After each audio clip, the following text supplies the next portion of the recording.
Sadhguru, you said about life, and that brings a big question what doctors have about life. Now they say we have 1 trillion cells in our body, and each of these cells is living by itself.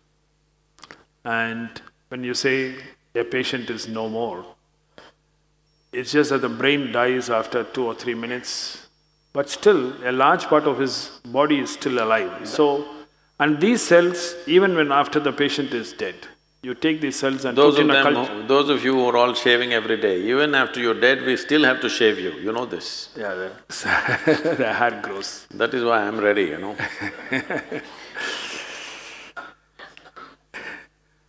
Yeah, but so what dies when we die? So that brings the question, what leaves us? So where is this life in our body? Is it in our brain, our heart? And what is this life you're talking? Is it in the spine or is it in… where does it reside?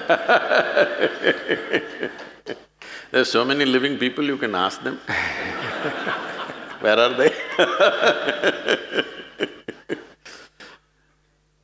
I think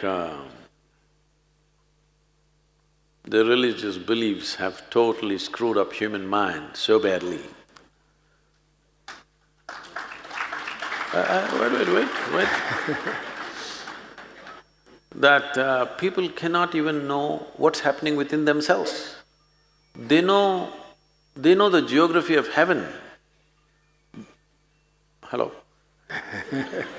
So, people know what is the geography of heaven, where is God sitting, you know, how many children he has, when is his birthday, everything they know. How come they don't know where is their life? Isn't it ridiculous? Hello? Because we were told, Swami, about the birthday of gods, but nobody is telling us where is our life and what is it. You are life, aren't you? Yes, of course. I hear 4 people, but I'm asking all of you, your life? Yes. You must show some sign, huh? So, if you are life, I'm asking, are you really life? Yes. So, how come we know so many things and we don't know what is the nature of our life? Now, you asked why if somebody is dead, still some of the cells are active. As I said, dead bodies are given a shave up to 10, 11 days. Why this is so? What we're calling as life physically is a mechanism on many different levels. There is hardware and there is software. You are core of hardware, bones. The software is equally important. Otherwise, how would a cell know that it's a human cell? That it is not a pig cell or a tree cell or something else? How does it know? Because there is an entire software, there is memory, evolutionary memory, genetic memory, karmic memory, there are varieties of memories imposed on every cell in the system so that it never gets confused. If you eat dog food for 3 days, you will not become a dog, isn't it? Because the memory is entrenched in this.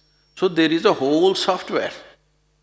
The software package is actually bigger than the hardware, much bigger. And it is energized by what we are considering as a life force. In yoga, we call this prana.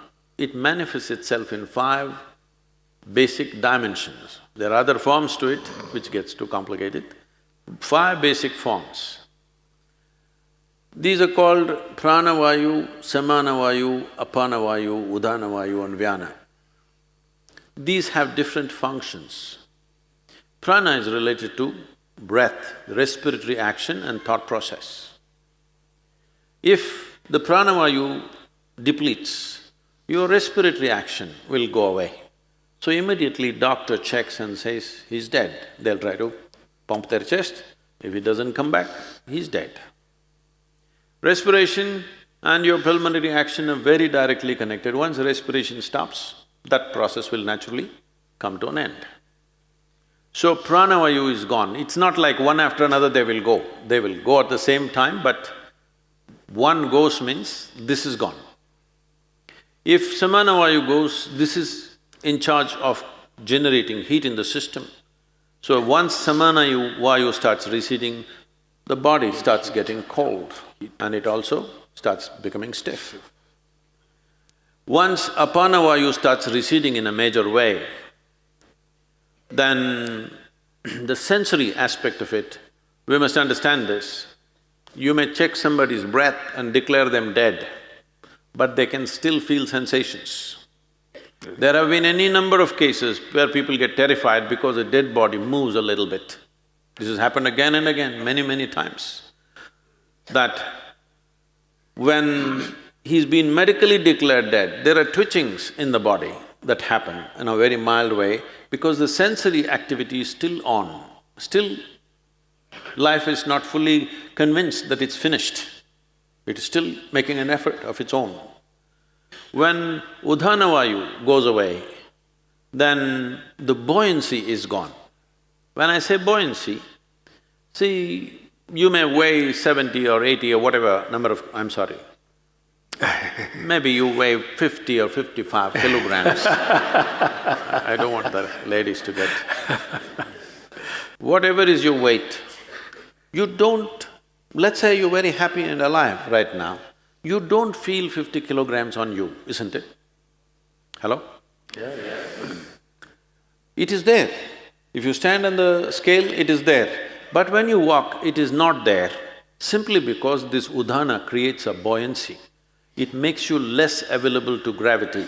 There are yogic practices to activate this. There's a whole school of Udan in China, where you might have seen those movies, Hollywood movies, what is that? Crouching Tiger, something. What? Yeah. Yes. So these are Udan schools where they have mastery or Udana where they can float around a little bit.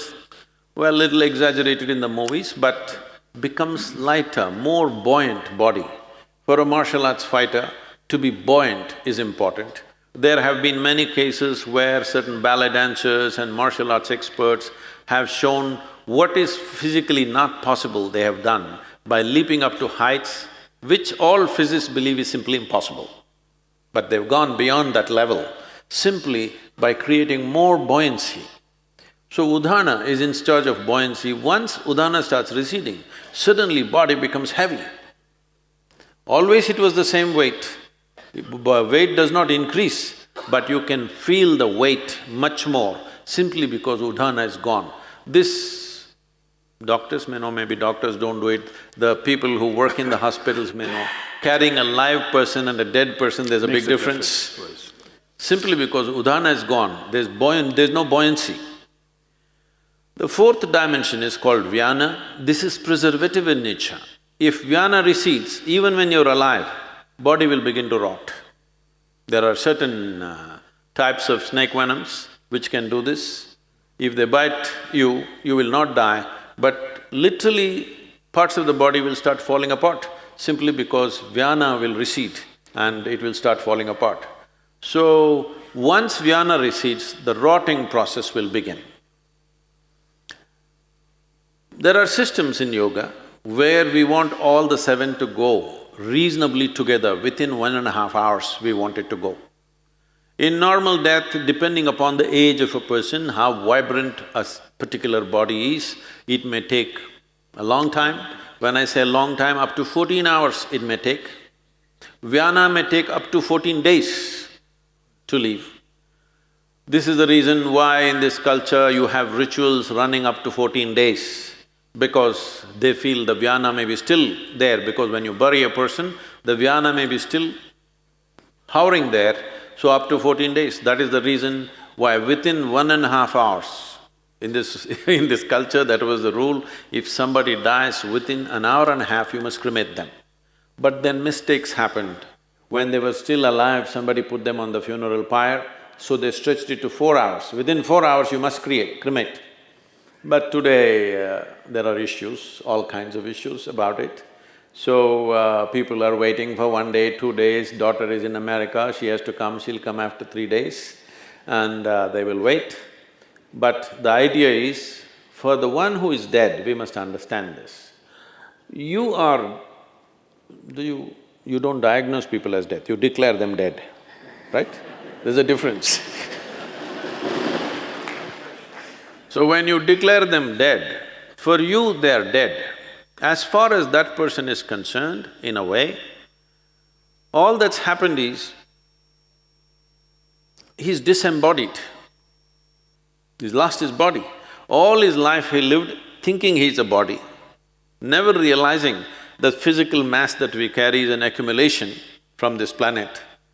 He never realized that. When suddenly he slips out the body, he tends to hover around the body because he's lost his discriminatory intelligence. Once you leave the body, the discriminatory intellect is not there, so this tends to hover around that body. So in this culture we said, the moment we are sure that somebody is dead for sure, you must immediately cremate them, because it's good for that dead, so they know the game is up. And it's also good for the living.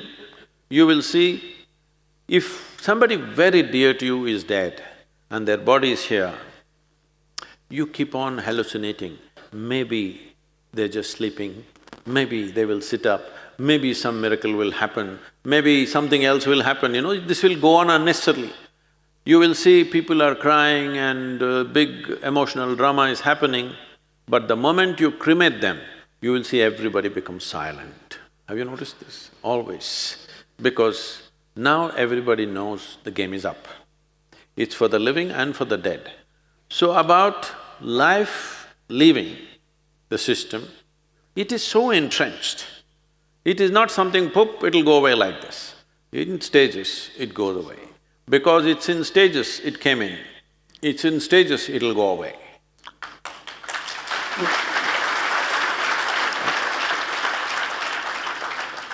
But Swami, like… Huh?